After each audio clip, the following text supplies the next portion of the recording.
¿Qué tal? ¿Cómo estáis? ¿Queréis ver una conversación con un periodista con mayúsculas, sin pelos en la lengua, que se atreve a decir lo que otros no dicen? Gobierne quien gobierne. Es un reportero de guerra y os ofrezco esta entrevista que no os tenéis que perder. Vamos a ella.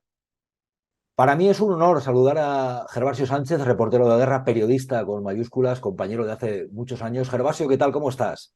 Hola, buenos días, ¿qué tal? ¿Cómo estás, Jesús? Bueno, antes de nada, para mí, sinceramente, es una emoción hablar contigo, Gervasio, porque tantos años desde hace ya, pues yo qué sé, yo tenía veintipocos y te daba paso en los boletines de la SER cuando estabas en territorios como Afganistán, como Irak, estuviste previamente en Bosnia, en conflictos de América Latina.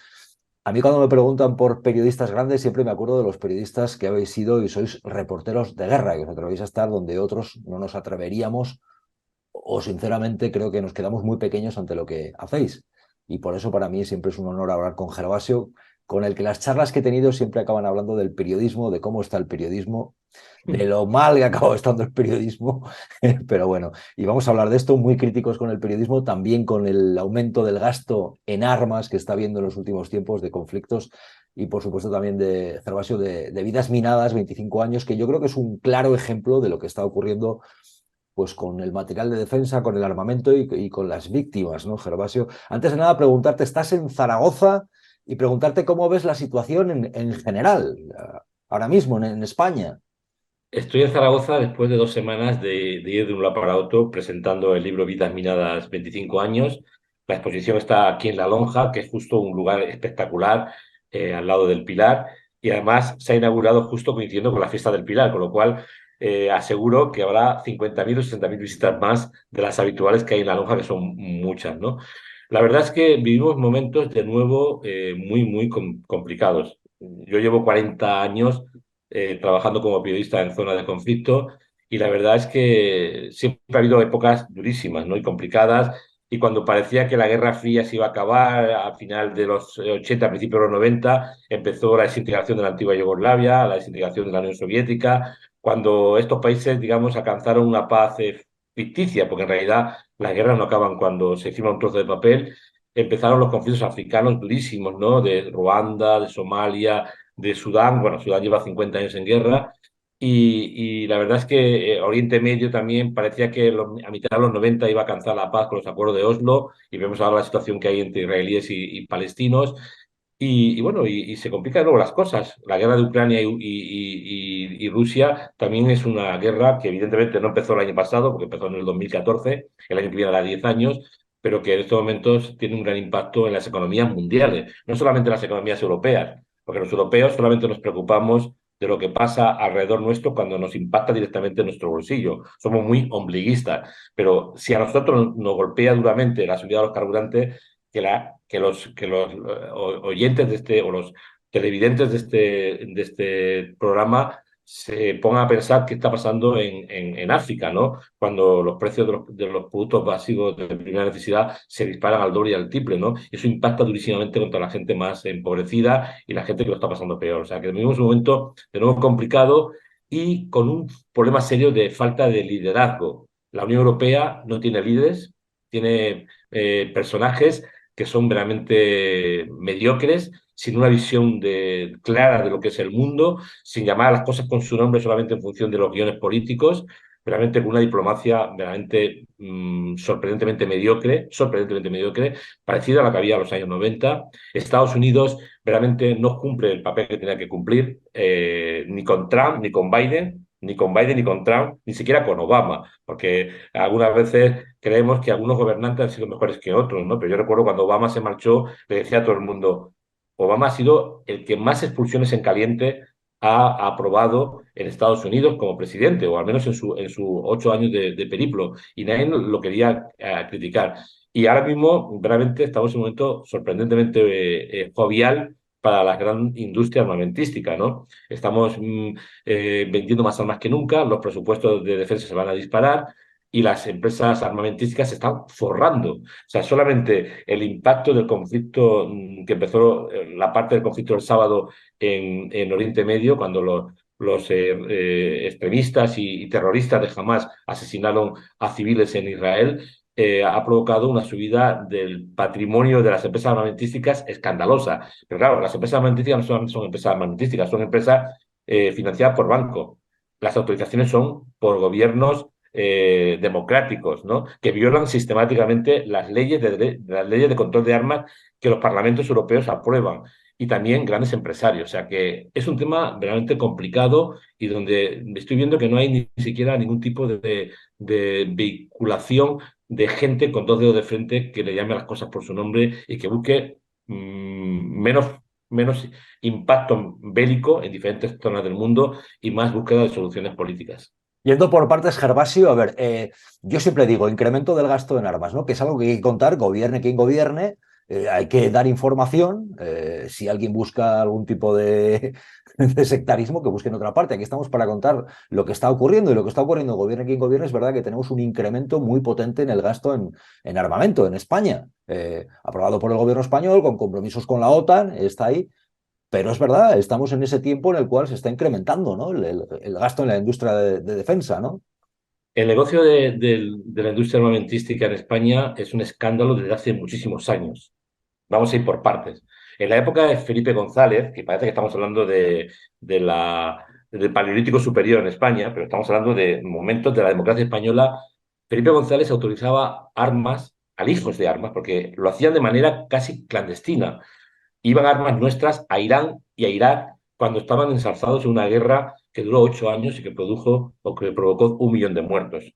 Y salían barcos de puertos españoles con las hojas de rutas falsificadas y llegaban a estos dos países que pagaban en efectivo porque tenían muchísimo petróleo. Yo recuerdo que en aquel tiempo todavía había una variante de periodismo de investigación en España, porque el periodismo de investigación realmente se cuenta con las manos lo que ha ocurrido en España. Luego Aquella hablaremos época de eso también, luego hablaremos de eso también. la época socialista era una época en la que había unos entramados de intereses mediáticos, políticos y económicos impresionantes, donde los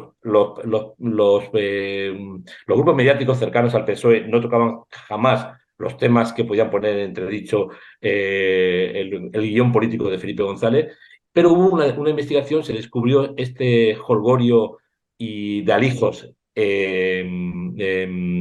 de armas y hubo una deliberación en el Parlamento español y el entonces ministro de Industria, Luis Carlos Courasier, dijo textualmente que al fin y al cabo España vendía 5 veces menos que Francia. Bueno, pues ya no vendemos 5 veces menos que Francia, ya estamos en el puesto 6 de la Champions League de la venta de armas. O sea, en el puesto 6, no podemos subir más puestos, es imposible, porque están los países con derecho a veto en el Consejo de Seguridad de Naciones Unidas. Ahí hemos llegado. Entonces vamos a ir por partes. Durante la época de Aznar se siguió incrementando el número de contratos armamentísticos. A partir de la llegada del señor Zapatero, el apóstol de la no violencia, el hombre que más instrumentalizó la palabra paz, el hombre que más utilizó de manera obscena la palabra paz, el hombre de la Alianza de Civilizaciones, en esos 8 años se sextuplicó la venta de armas españolas. Entonces, como a veces tenemos problemas con las cuentas, porque en este país parece que nos cuesta multiplicar, significa sextuplicar, pasar de 405 millones que vendíamos en el 2004 cuando se fue Aznar a 2.435 millones de euros que vendíamos cuando se fue el gran apóstol de la no violencia, el señor Zapatero. Yo he hecho, el día que se fue Zapatero de gobierno, yo escribí un artículo que se publicó en el Heraldo Aragón y en La Vanguardia que se llamaba El mejor traficante de armas abandona la Moncloa, que sé que lo leyó Zapatero, lo cual me hizo muy feliz. Entonces, esto es lo que está pasando. Sextuplicar es multiplicar por 6. Cuando llegó el señor, o sea, el gobierno, digamos, que hablaba de paz continuamente, se sextuplicó la venta de armas española. Y además se creó una ley de control de armas aprobada por el Parlamento español en diciembre de 2008, que al minuto siguiente de ser sancionada esa ley, ya estaba violando sistemáticamente. Y no se ha dejado de violar desde entonces. ¿Por qué? Porque esa ley impedía vender armas a países con conflictos internos, países que violasen los derechos humanos, países que pudiesen utilizarlas contra enemigos o contra en conflictos, digamos, vecinales, ¿no? Incluso a países que estuviesen violando sistemáticamente los derechos humanos y países que pudiesen triangular las armas, es decir, tú le vendes unas armas a Bulgaria, por ejemplo, que era uno de los países que triangulaban armas y aparecen en los campos de batalla de África. Esto pasaba, se violaba sistemáticamente. O sea, nosotros no podemos vender armas a Arabia Saudí, no podemos vender armas a Israel, no podemos vender armas a Pakistán, no podemos vender armas a Marruecos, no podemos vender armas a varias repúblicas centroasiáticas antiguas de la antigua Unión Soviética, pues son dictaduras. Arabia Saudita es una dictadura férrea que pisotea los derechos de todos los ciudadanos y especialmente de las mujeres. No podemos vender armas a Marruecos porque las puede utilizar contra ciudadanos españoles del Sáhara, porque en el Sáhara hay personas con carnet de identidad español. No podemos venderlas a Israel porque las puede utilizar en el Líbano contra los palestinos, etcétera, etcétera, etcétera. Y violamos sistemáticamente la ley de control de armas desde 2008. No Llegó el podemos, pero señor. se venden. No podemos, pero se venden. Sí, no, no, contratos continuos, violando nuestra ley de control de armas. Cuando llegó el señor Rajoy, hubo un cambio estratégico.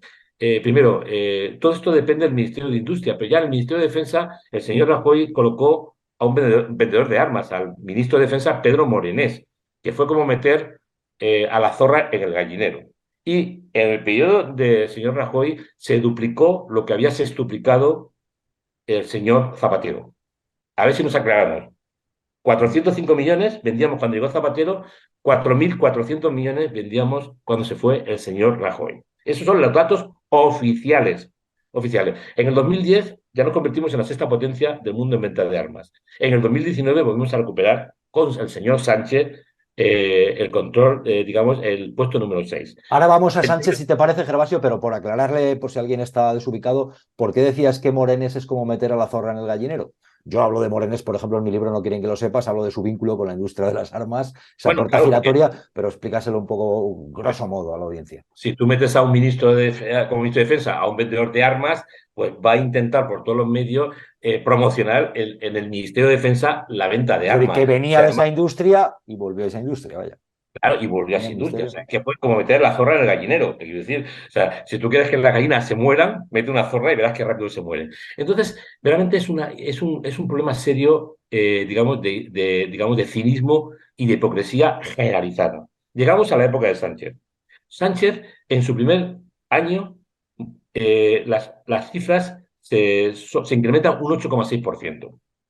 Y en el segundo año, ya con Podemos en el gobierno, en 2020, en el primer semestre del 2020, se autorizan negocios de armas por 22.500 millones de euros en 6 meses, que era el doble, era más de lo que se había autorizado en el 2019 y el 2018. Entonces, realmente, algunos de estos contratos no se pudieron llevar a cabo por la pandemia. Y algunos de estos contratos no significa que de repente vendamos de una tacada 22.000 millones. Son contratos que a veces duran 5 años. Por ejemplo, cuando le vendemos fragatas a la dictadura teocrática de Arabia Saudí, que no podemos vender porque la ley de control de armas no lo impide, eso a veces son contratos de 5 o 6 años. Fragatas que se hacen en Navalia, esté un alcalde en Navalia del PP, como ahora, o como hace poco de Podemos. Navantia. Porque Navalia sí, es la única empresa pública que queda pública porque es deficitaria. Y evidentemente hay 5.000 trabajadores que dependen de esta empresa, pero estamos haciendo barcos de guerra que entregamos a los saudíes para que bloqueen puertos en Yemen y produzcan el colapso humanitario. Es Entonces, cierto que, de hecho, hay datos en la prensa reciente, con motivo de la fiesta nacional, aparecían en un montón de periódicos muy variopintos. En El País, 5 días, el diario económico del país, el comportamiento, perdona Expansión Jesús, del Mundo, hablaban el salto, la marea, público, hablaban del incremento récord del gasto en defensa con este gobierno, con este, el y de los compromisos comportamiento. que hay con la OTAN de incrementar el gasto, claro, el compromiso que hay. Yo me alegro mucho que por fin la prensa española hable de este tema. Me alegro Bueno, mucho. de aquella Me alegro manera. mucho. Yo Se creo que con alegra. la contundencia que estamos hablando aquí, no siempre, vamos a decirlo No, te quiero diplomáticamente. decir, me alegro mucho porque yo llevo muchísimos años con este tema. Cuando me entregaron el premio Ortega y Gasset en el 2008, cuando llevaba el señor Zapatero, entraba en su segundo gobierno, yo hice un discurso muy, muy tenso, muy duro, criticando durísimamente a todos los gobernantes españoles, incluido Zapatero. Por desgracia, Zapatero no estuvo en el acto. Estuvo la vicepresidenta del gobierno y 6 ministros de entonces, porque yo iba a romper el protocolo. Me iba a dirigir directamente al señor Zapatero, le iba a decir públicamente, usted es el mejor traficante de armas que ha habido en la Moncloa, ¿no? Con total claridad. Entonces, yo recuerdo que cuando hice este discurso, mucha gente me riñó, incluidos asesores de Zapatero. que me vinieron en el mismo acto a decirme que en los actos de entrega de premio había que ser protocolario, había que ser agradecido. Y yo dije, yo soy agradecido. Los dos primeros párrafos he agradecido a un montón de compañeros del diario El País con los que he trabajado en diferentes lugares, lo mucho que he aprendido de ellos. Pero a partir del tercer párrafo, perdona que te lo diga, pero digo lo que me da la gana, ¿no? Y como puedo decirlo, porque además no estoy engañando a nadie y no formo parte de ninguna coalición de intereses políticos, porque está el PSOE, soy del PP y critico al PSOE porque estoy ahora en la oposición, o cuando cambia las tornas pasa lo mismo, que eso es un poco lo que pasa ahora mismo. Hay un problema serio, Jesús, en la política española. Los que más gritan en la oposición son los que más rápidamente entran en el entorno de los salones del poder y miran hacia otro lado, se ponen de perfil. Y esto ha ocurrido mucho también con Podemos. ¿Les guste o no les guste? Estoy un poquito cansado que en los últimos días gente de Podemos me llame para decirme, hombre, te estás pasando y tal y cual. No me estoy pasando, es lo que está pasando. Las decisiones del Consejo de Ministros son decisiones de todo el Consejo de Ministros. Que sea el Ministerio de Industria y una comisión secreta del Ministerio de Industria, lo que deja hacer es pegar un puñetazo encima de la mesa y decirle a Sánchez, ustedes están violando la ley de control de armas. Y si siguen por este camino, nos vamos del gobierno. Se acabó. Que estoy un poquito cansado de los dobles juegos, cuando interesa, cuando no interesa, cuando quiero, cuando no quiero. Esto Sí. pasa habitualmente. Y la prensa ha silenciado este problema de Hay forma una cosa. generalizada. Ahora vamos con la prensa, Gervasio. Hay una cosa que iba a decir, que pienso yo, no, que es así. La información es la que es. Los datos son los que son. Los hagan unos u otros. Y los periodistas tenemos que contar esa información. Estamos para eso. Sí, bueno, Cuando se confunde el periodismo con el hecho de tener que contar lo que a un partido le gusta de lo suyo y lo malo del partido contrario, eso ya no es información, eso ya es otra cosa. Entonces, desde la política y desde los medios habría mucho que revisar todo esto, porque hay quien concibe el periodismo como el oficio de contar lo que me conviene, pero de ocultar, ¿verdad? Aquello que está mal. Y eso no es así. Entonces, estamos trasladando información, no estamos haciendo otra cosa. Y hay de que forma trasladar general. información, gobierne quien gobierne, moleste a quien moleste, que será su problema. Porque nos debemos a la ciudadanía, no nos debemos a los partidos políticos. Sí, Y bueno. dicho otra cosa, yo también comparto contigo esto de los consejos de ministros, porque yo he tenido incluso charlas en las que se me ha ido una parte de la gente que había, se ha ido de la charla, les he dicho hasta luego. ¿Por qué? Pues porque yo también considero que en España no es que lo considere, hay un consejo de ministros, hay un gobierno y las decisiones que se toman son colegiadas, son de todos, para bien o para mal. A mí me han preguntado por la ley del sí es sí, me han preguntado por otro tipo de aspectos. O sea, ya pueda ser salario mínimo, ley mordaza, lo que sea, para bien y para mal. Y hay un consejo de ministros. Y por cierto, todos cobran a fin de mes. Con lo cual las decisiones son colegiadas. Y si no te gusta, no estás. Pero si estás, las decisiones son colegiadas. Y todos traicionan, si me permites, Jesús, todos traicionan los principios fundamentales de su ideología en cuanto alcanzan los árboles del poder. Pero la ley Bueno, yo Mordaza, eso por ya, ejemplo, es un escándalo. yo todos no diría, Gervasio, que decir, todos, yo siempre el todos me parece muy Bueno, grandilocuente para hablar de no, cualquier cosa, de políticos, yo de gobernantes, no de conozco, periodistas, de Jesús, fontaneros, habrá de todo, como en no botica. conozco ningún ministro que se haya ido del gobierno Ujú. enfadado, como se han ido de algunos programas de televisión. Se Ujú. enfadan a los programas de televisión y se van, pero no se van del gobierno. No dicen, mira, yo no voy a seguir en un gobierno que la ley de Mordaza, por ejemplo, no la acaba de anular. No me voy a ir de un gobierno que resulta que estamos trapicheando con armas, estamos autorizando negocios de armas, violando nuestra ley de control de armas. No ha ocurrido. Y esto me parece muy grave. Y te digo, el tema de la prensa es mucho más grave todavía, Claro, vamos a porque eso, vamos a la prensa, sí. solamente se habla de este tipo de cosas cuando se ponen de moda. ¿Por qué? Pues porque las empresas armamentísticas se han disparado sus beneficios en los últimos días. Y esto ha hecho que a algunas personas se les haya caído la cara de vergüenza por no hablar de este tema. Porque esto pasa de forma generalizada. Siempre, cuando no es un problema de que es porque está la derecha en el poder, es porque está un gobierno de centro-izquierda o un gobierno de izquierda. De hecho, lo más increíble del caso es que el gobierno más izquierdista de la historia de España es el que más autorizaciones ha aprobado. Y posiblemente va a ser el que más va a incrementar el presupuesto de defensa. Es que es alucinante todo esto, ¿no? ¿Y Y por qué pasa, crees que algunos medios silencian esto o hablan poquito de esto? ¿A qué crees bueno, que se porque la debe? relación, la vinculación estrecha entre poderes fácticos, medios de comunicación, intereses estratégicos de los grandes partidos y la publicidad institucional son muy estrechos. Entonces hay muchísima gente que se calla porque no quiere molestar al gobierno, al gobernante de turno, pero esto es de forma generalizada. O sea, digamos, diarios que han nacido, que son digitales, diarios que han nacido hace poco, siguen actuando igual que los diarios grandes. O sea, yo me río mucho cuando alguien me dice, no, que vosotros intentáis, ¿qué intentáis? ¿Qué intentáis? Decírmelo, porque yo no lo veo por ninguna parte. Yo veo que seguís un guión y que en estos momentos no es consecuente hablar o no hay que criticar a un gobierno porque estamos en una batalla campal en la que o está gobernando Sánchez con Podemos y con todos sus aliados o viene la derecha y como la derecha al mismo tiempo puede venir con la extrema derecha, hay que hacer una especie de pacto de silencio. Pues lo siento mucho, así no funcionan las cosas. Eso es una falta de respeto al ciudadano medio. Y al ciudadano medio hay que contar las cosas. Yo estoy harto de recibir críticas por parte de socialistas, por parte de gente de Podemos. Cada vez que les criticas por el tema de armas, se ponen todos de perfil. Incluso cuando yo hice el discurso del 2008, que fue un discurso que lo puedes leer en cualquier parte porque tuvo un gran impacto, que apenas dura 3 minutos 50 segundos. Es un discurso cortito, muy fuerte, muy duro, pero 3:50, ¿no? Yo recuerdo que muchos amigos míos, votantes del PSOE, me decían, ¿pero dónde sacas estos datos? Digo, pero si son los datos oficiales.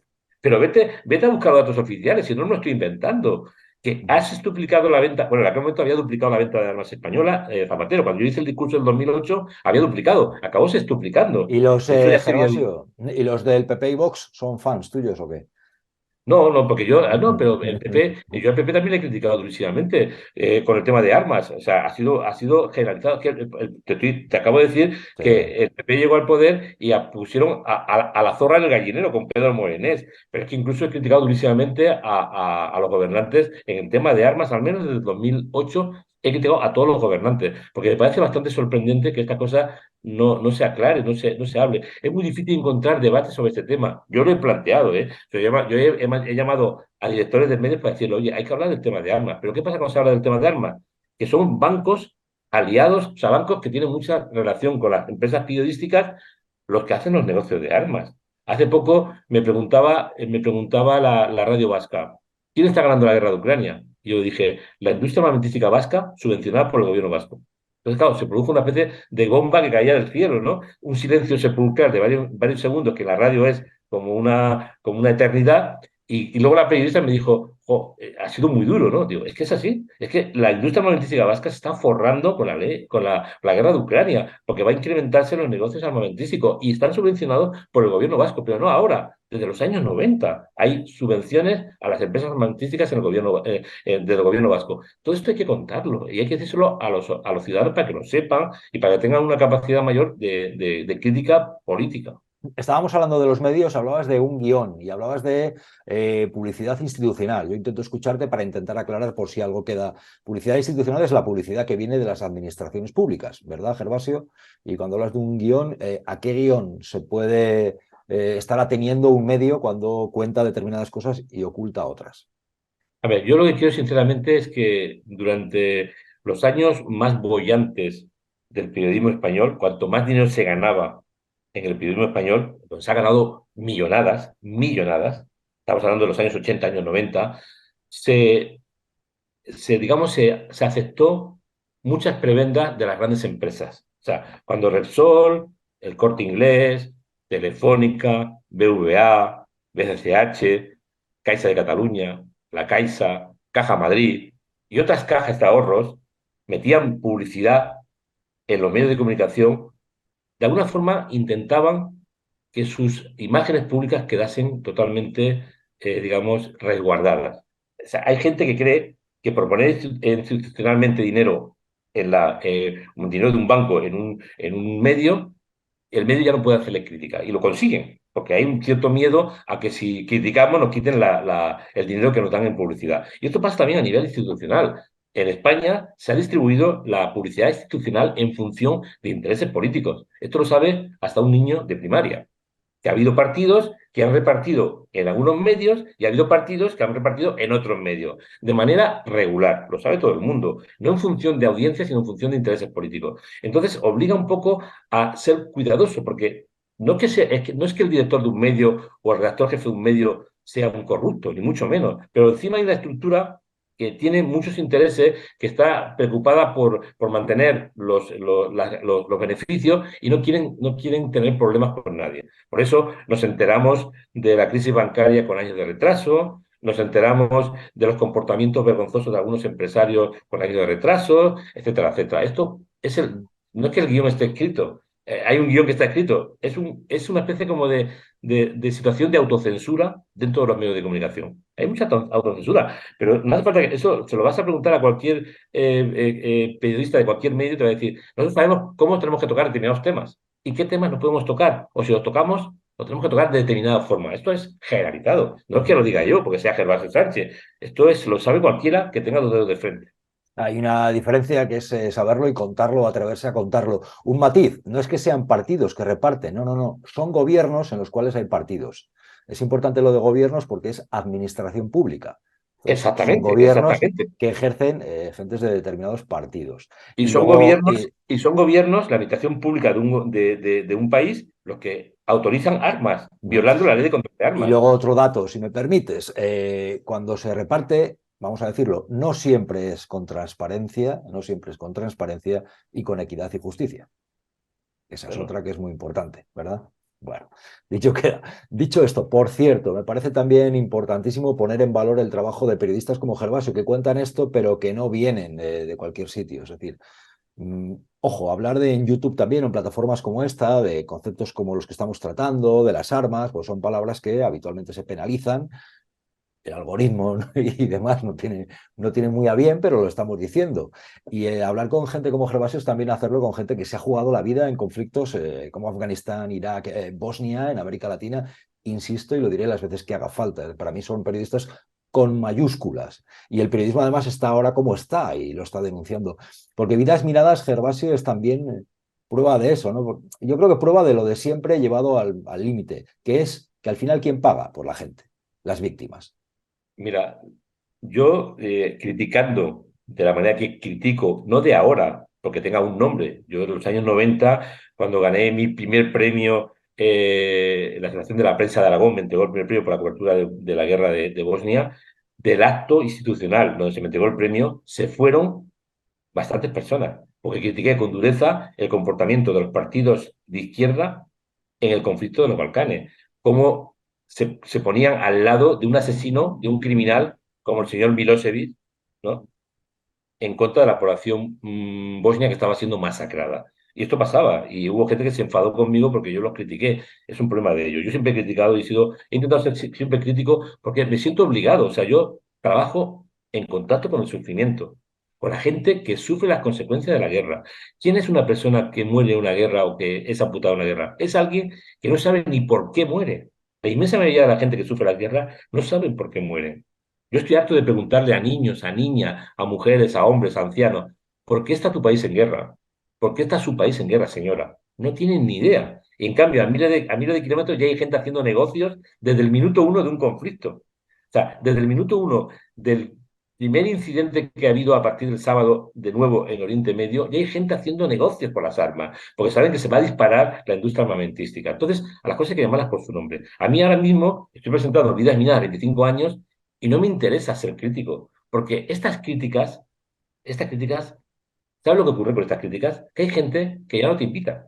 ¿Me lo Hay dices o me lo gente que te cuentas, invita. Gervasio? No, Lo que pasa. hay gente que ya no te quiere ver en su programa porque no le gusta que critiques, que tú hagas una crítica generalizada del periodismo. Pero yo no estoy criticando a ti ni a tal persona, estoy criticando en general, en las formas de hacer periodismo, en la forma de hacer política, en la forma de comportamientos políticos. Y esto a mí no me da ninguna ventaja. Yo soy, todavía hoy día, tengo 64 años, soy freelance. Yo no trabajo ni cobro pagas extras, ni he cobrado en mi vida. Yo trabajo con un contrato, digamos, anual que renuevo con Heraldo Aragón, que es el diario con el que trabajo desde el año 87, y que jamás ha impedido que yo publicase lo que yo considero conveniente en sus páginas. Jamás. Yo he publicado en Heraldo Aragón cosas que no hubiera publicado en otros medios de comunicación, 100% seguro, y que luego tengo, digamos, relaciones con otros medios. Y luego intento buscarme la vida haciendo proyectos y buscando la financiación alternativa al periodismo, porque los proyectos que yo hago, Vidas Minadas, que es periodismo puro, jamás va a ser, digamos, financiado por un medio de comunicación, jamás.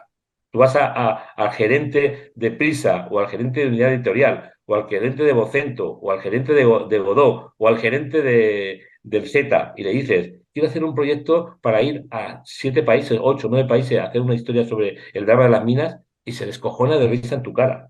Porque lo único que le interesa a ese gerente es cuánto va a cobrar el 31 de diciembre de bonus. Y cuanto más recorte, más va a cobrar. Es lo único que le interesa. A mí, hace poco me preguntaba una persona, ¿tú conoces a esta persona? Sí. ¿Y qué pasa con esta persona? Lo único que le interesa es los recortes, porque lo único que le va a interesar es lo que va a cobrar él. Si tiene un salario de medio millón de euros, lo que quiere es cobrar 1 millón de euros. Lo demás le da exactamente igual. Y esto es generalizado en todas las grandes empresas, fuera del periodismo incluido, ¿no? Entonces, a mí no me interesa hacer este tipo de críticas. A mí me interesaría presentarme ante la sociedad. Yo soy un fotógrafo que traigo a personas que han sido mutiladas, víctimas de la guerra, que los conocí de niños, que sigo sus historias desde hace 25 años. Porque ¿qué pasa con las historias de la guerra? Que cuando te dejan sin dos piernas con 11 años, como a Sofía Alfate Fumo, y de paso matan a tu hermana de 8 años, esa doble amputación es para siempre, para siempre. Y te vas a tener que levantar del suelo con prótesis para luchar por tener una vida digna en medio de la pobreza más absoluta y en países donde la corrupción campa a sus anchas. Entonces yo quiero estar al lado de estas personas, quiero hacer un acompañamiento de estas personas y tratarlas con el respeto que se merece, la dignidad que se merece y al mismo tiempo intentar mostrarlas con la fuerza del relato y de lo que es el documento histórico que significa seguir la historia a personas. Y esto es Vidas Minadas 25 años, que yo empecé en el año 95 cuando estaba harto de cuantificar la víctima de las guerras en forma de ceros. 10.000 muertos, 100.000 muertos, 80.000 muertos, 70.000 muertos, sin nombres y sin apellidos. Y tengo que decirle a la audiencia que cada vez que muere una persona en una guerra, deja una historia inconclusa. ¿Qué significa historia inconclusa? Que esa persona, un niño de 10 años o de 15 o de 12, una niña de 12, de 14, si hubiera llegado a ser adulta, podría ser la mejor escritora de su continente. Podría ser una investigadora, podría ser una política o un político no corrupto, que es algo que en África vendría muy bien. Podría ser una persona que presentase ante la sociedad y solucionase problemas. Al dejar una historia inconclusa, nunca sabremos lo que hubiera pasado con su vida. Y si te quedas amputado, sufres las consecuencias de una dura amputación, como el caso de Sofía Alfate Fumo en Mozambique, Manuel Orellana en El Salvador. Te quedas ciega como Mónica Paola Ardila en Colombia con 8 años, viniendo del colegio, salió del camino a orinar, en una zona de Colombia donde había guerrilleros, paramilitares y soldados. Y una mina te deja ciega, ¿no? Tu vida queda hecha añicos, hecha trizas. Y yo quiero acompañar a esta gente para que el público se dé cuenta que las consecuencias de la guerra son para toda la vida, que las guerras no acaban cuando dice Wikipedia, que las guerras acaban cuando las consecuencias se superan. Y es una vergüenza que la Comunidad Europea firmase el Acuerdo de Ottawa contra las minas, que lo firmó en el año 97-98, y lo firmó no por temas humanitarios, lo firmó por temas económicos, porque los chinos y los indios hacían minas tan baratas que era imposible competir con ellos. Pero se han olvidado de seguir ayudando a las víctimas de las minas, con partidas económicas generosas, al desminado, con partidas económicas generosas. Los europeos, que estamos todo el día hablando y dando la boca de derechos humanos y de protección de derechos humanos, no protegemos los derechos de las víctimas. Claro, Gervasio, porque hay otra clave que es importante, que es a la hora de contar estas cosas, estos dramas que sufre evidentemente la ciudadanía, la gente, las víctimas.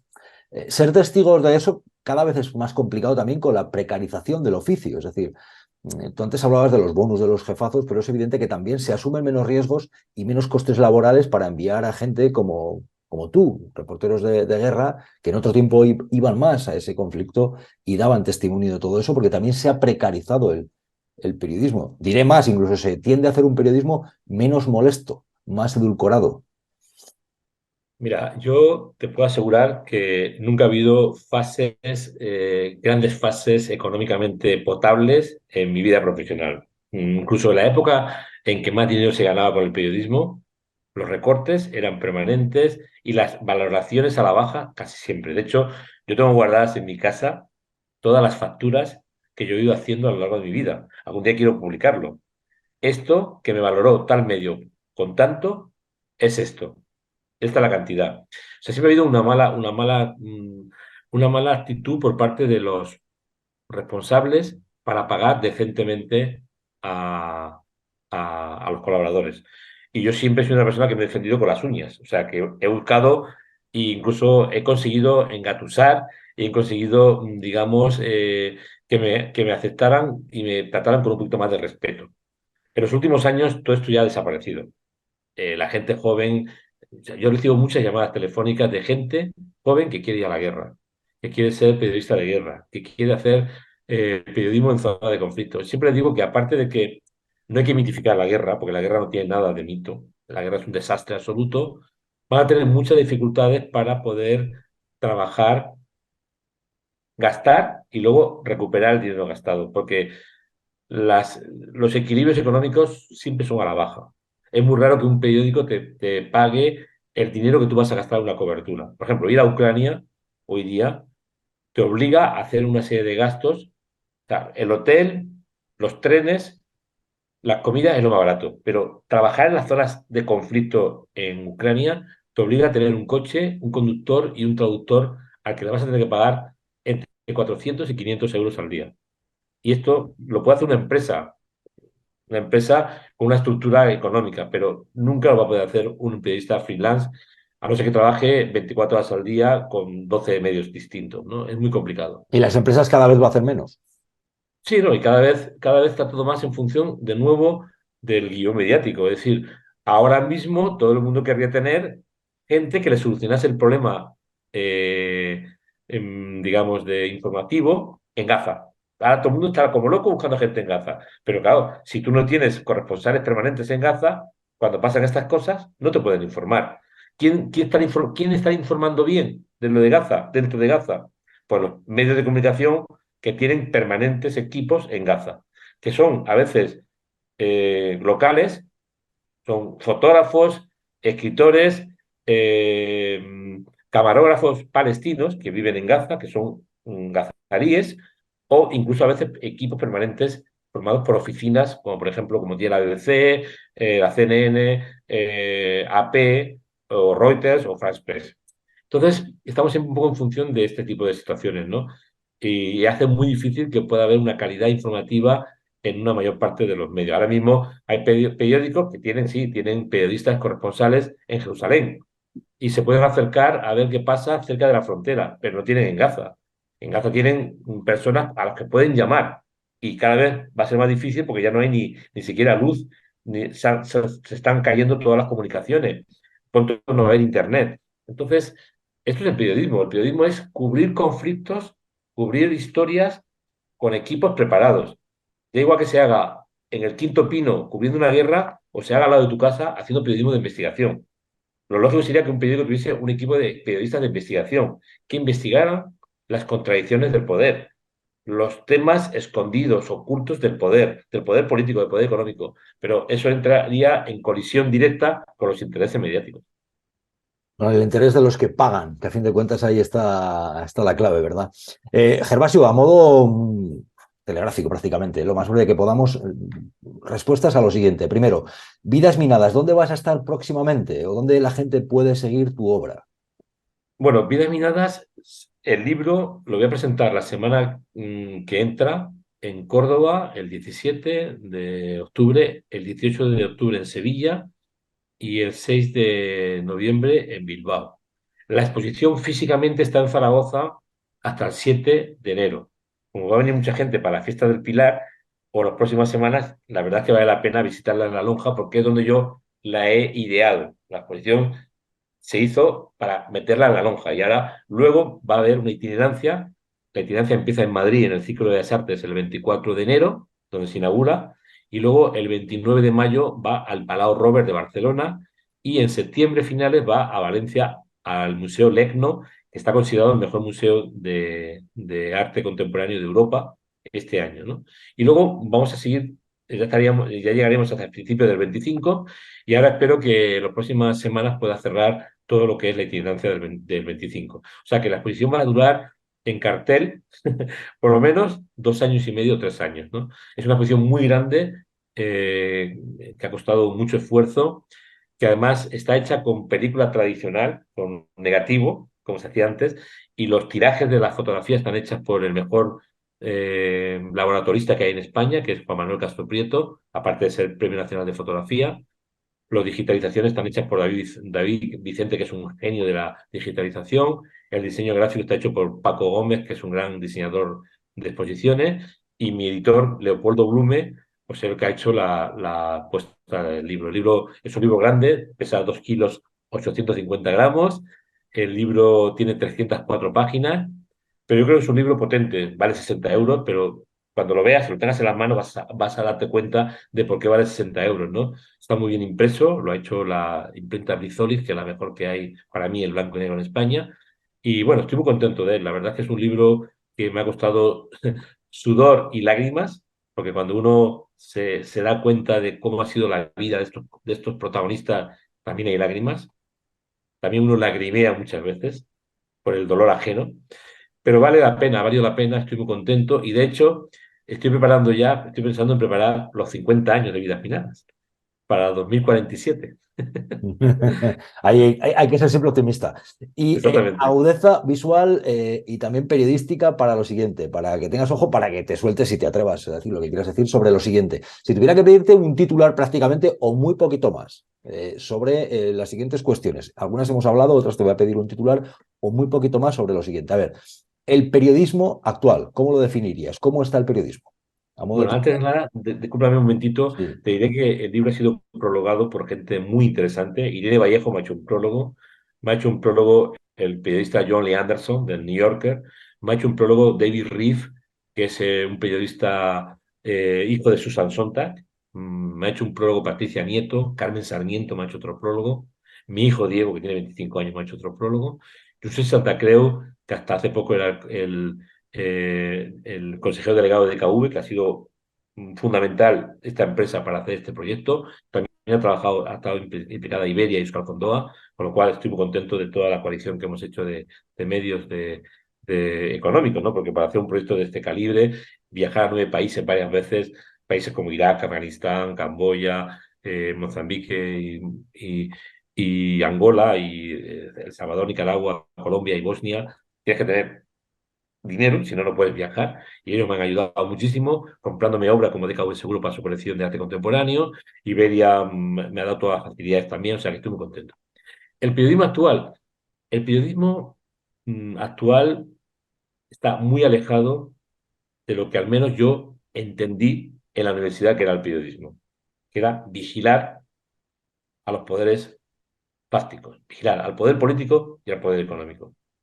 Está muy alejado. Lo siento mucho tener que hablar de esta manera, pero está muy alejado. Yo creo que hay bastante más de coaliciones con intereses políticos y económicos que de crítica política.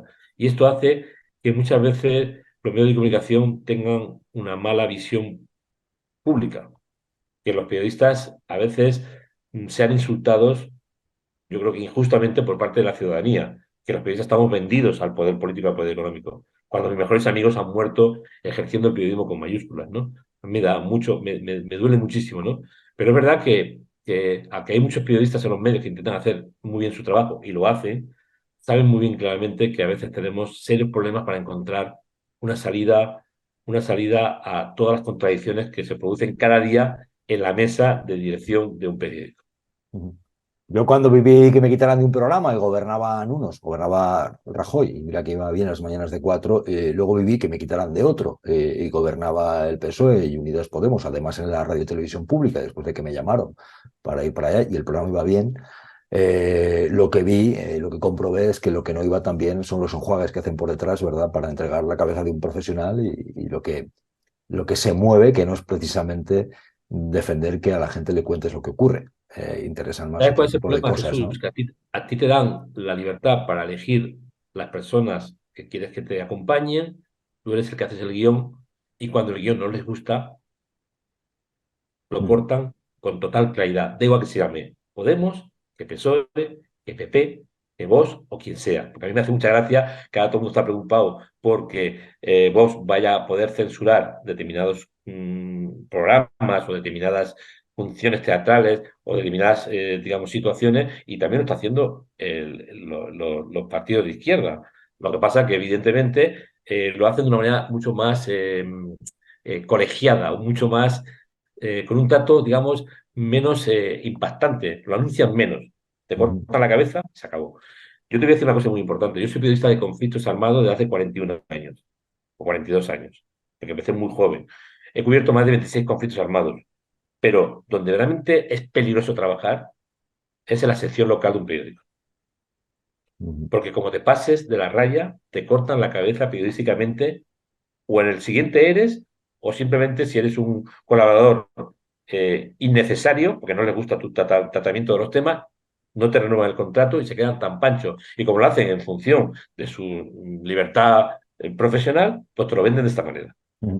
Yo diré que, desde mi punto de vista, vaya, cuando se decide silenciar a un periodista, más que un partido, igual que te decía antes, más que un gobierno o más que un partido, lo hacen personas de un partido. ¿Explico? O sea, un partido no decide de forma colegiada, vamos a silenciar a tal periodista, lo deciden dirigentes de ese partido, personas de ese partido. ¿Me explico? Yo no quiero culpabilizar a todo un partido. Del mismo modo que antes hablabas también de Vox, pues efectivamente ha habido casos de administraciones de la derecha en este caso, ¿verdad? Que yo no sé cuál tiene mayor número de actos de censura o de cancelación, etcétera, etcétera. Yo sí sé que no me gustaría exculpar a nadie, es decir, que ha habido casos, porque yo los he vivido de forma generalizada, yo no sé quién tiene más o quién tiene menos, pero con que haya uno ya es denunciable. Y lo que hay que hacer es no callarse y decir que el periodismo es contarle lo que pasa a la ciudadanía, no es agradar a tal o cual político. Yo creo que hasta ahí nos entendemos perfectamente. Por cierto, Gervasio, antes has hablado de amigos que han caído. Yo siempre, sinceramente, que hablo con algún reportero de guerra, me acuerdo de David Beriain, mi compañero en clase, con el que tantas veces bromeamos con este oficio, con el que tantas veces hablamos de los riesgos que tenía. Eh, David, pues ya no está con nosotros, pero tú dices, hay otros que tú conociste y que ya no están también y que se jugaron el pellejo precisamente haciendo el periodismo con mayúsculas, el periodismo más valiente, infinitamente más valiente que lo que he podido hacer yo, por ejemplo, no que tú, que sí te has metido y te metes en lugares muy complicados. ¿A quién nombrarías? Pues empezaría por el principio, Juancho Rodríguez, que lo mató los estadounidenses en Panamá, en la invasión de Panamá del 89, diciembre del 89, 2 días antes, 3 días antes, había estado cenando con él en Santiago de Chile. Y incluso estábamos en pleno, había caído el muro de Berlín y casi veíamos el mundo mucho más tranquilo. Incluso bromeamos diciéndonos que seguramente nos quedaríamos sin trabajo las personas que íbamos a las guerras, que se iban a acabar las guerras por el fin de la Guerra Fría. Menos mal que no nos apostamos nada aquella noche, ¿no? Luego mataron a Jordi Pujol en Sarajevo en el año 92, un joven periodista que acababa de empezar su carrera y que tuvo la mala suerte de ser alcanzado por un proyectil de mortero en Sarajevo. Luego mataron a Luis Baltueña, que en realidad está trabajando para el equipo médico, para el equipo médico de Médicos Sin Fronteras, el Médicos del Mundo, perdón, Médicos del Mundo en Congo, pero era un fotógrafo que yo le quería muchísimo, casi un hijo para mí. Luego mataron a Miguel Gil en una emboscada en Sierra Leona y me tocó el más triste momento de mi vida profesional, que fue identificarlo en una morgue y participar en la repatriación de su cadáver desde Sierra Leona. Luego mataron a Julio Fuentes, con el que habíamos pasado momentos estelares en Centroamérica y en los Balcanes. Nos habíamos reído mucho juntos y habíamos pasado momentos muy duros juntos trabajando en Croacia, en Bosnia y en Centroamérica. Luego mataron a José Couso. Por si alguien ve esta entrevista y tiene alguna duda, yo escribí un texto el día que llegó el cadáver de José Couso. Escribí un texto que se llamó Carta de un doliente al señor presidente, que se puede leer en internet, dirigida al presidente Aznar, poniéndolo a caldo por su comportamiento después de la muerte de José Couso, que además lo publiqué en el diario de cabecera de Aznar, que era El Mundo. Y en ese sentido tengo que agradecer a Pedro J. Ramírez que lo publicase, porque era una carta durísima contra el presidente Aznar por su comportamiento. O sea que cuando he tenido que criticar durísimamente al PP también lo he hecho. Luego murió Julio Anguita Parrado, además sorprendentemente murió de una manera curiosa porque él tomó una decisión valiente al no estar preparado para ir o encontrarse con una unidad de combate estadounidense que iba a perseguir a personas vinculadas al régimen de Saddam Hussein, se quedó en la base militar. Los marines con los que pudo salir le dijeron, entrar en combate, si quieres venir, vienes con nosotros. Él actuó valerosamente, se quedó. A veces hay que ser capaces de tomar decisiones valerosas y es más difícil dar un paso atrás que un paso adelante. A veces nos dejamos entusiasmar por la guerra y estando en la base un proyectil lo mató. O sea que realmente fue una mala suerte. Y yo, que tengo el premio Julio Anguita Parrado, me lo entregaron hace unos años, me lo entregó su mamá, Antonia. Antonia, siempre se lo dije, que su hijo había hecho un gran servicio al periodismo, tomando la decisión más adecuada, aunque le costó la vida. Y bueno, y luego Ricardo Ortega, o sea, lo mataron en el 2004 en Haití, cuando estaba en una situación complicada, porque Ricardo era un grandísimo periodista que lo echaron por criticar en el 2003 la invasión de Irak.